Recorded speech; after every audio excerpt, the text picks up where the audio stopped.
is kaso makikita ako ng mga to. Pag nakita ako ng mga to, malaki ang chance na makakuha na nila. Kailangan mag-mission impossible ang lola nyo. Eto na naman tayo mga besh. Nag-mission impossible na naman ang bag natin. Kung paano natin may tatago itong Palaki Charm challenge ko. Nakahanap na nga ako ng spot kung saan-saan nga ako naghanap ng pagtataguan nga nitong Lucky Charm challenge natin.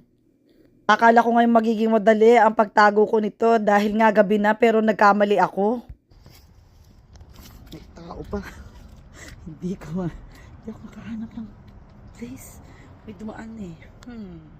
Saan kaya? Sa likod talaga. Sa likod ko ba yan? Ayun, aalis na siya. Aalis na yung yung kasya na kaya to. Sandali lang ha. Baka iba itong nakatayo.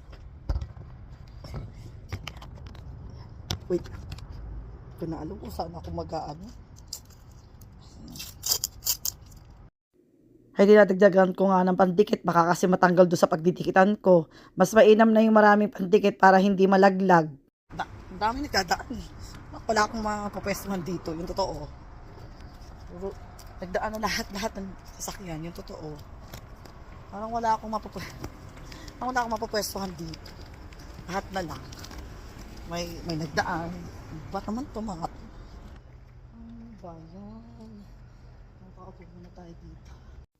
At ito na nga nasipat ko na yung pwestuhan ko. Kaso lang, napansin ko na medyo malaki tong ko. Kaya ipo-fold ko muna para siguradong magkasya dun sa mga puwang. Medyo malaki siya. Makikita ng mga tao. Baka mamaya mapagtripan. Hindi naman sila kasama dito sa game na ito.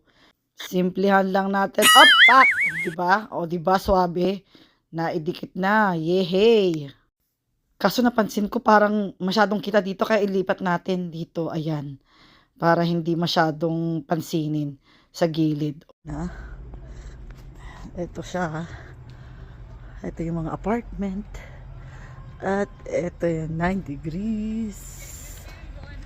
You can see 9 degrees. Ayan ang Marshalls. So. Ayan yung. Ayan. Sephora. At doon siya. Good luck! Okay, tignan natin kung nandiyan pa nga talaga siya. Ayun, nandiyan pa. Uy, nandiyan pa siya. Ayun pa siya. Tignan niya. Nandiyan pa siya. Ayun pa siya. Happy hunting mga besh!